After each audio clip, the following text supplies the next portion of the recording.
There needs to be an overhaul of security from within the Pentagon. That's the finding from reviews done as a result of the Navy Yard shooting. Together, we're going to do everything possible to provide our people as safe and secure a workplace as possible. Tonight, a look at the action that'll now be taken to protect employees inside military buildings. Well, the military missed a number of warning signs before the deadly Navy Yard shooting last September.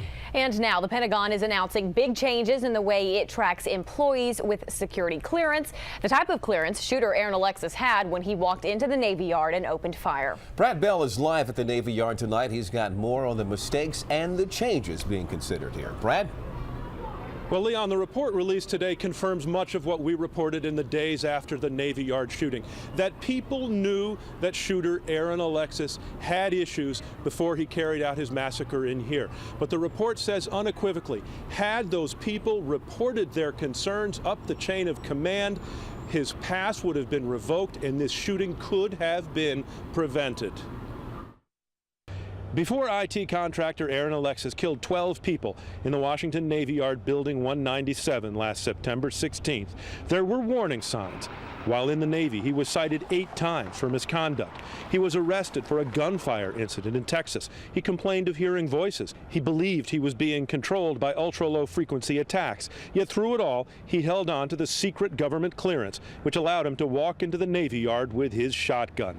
Now, Secretary of Defense Chuck Hagel says a thorough investigation finds the military was simply not doing enough to keep track of its own people. The reviews identified troubling gaps in DoD's ability to detect, prevent, and respond to instances where someone working for us, a government employee, member of our military, or a contractor, decides to inflict harm on this institution and its people.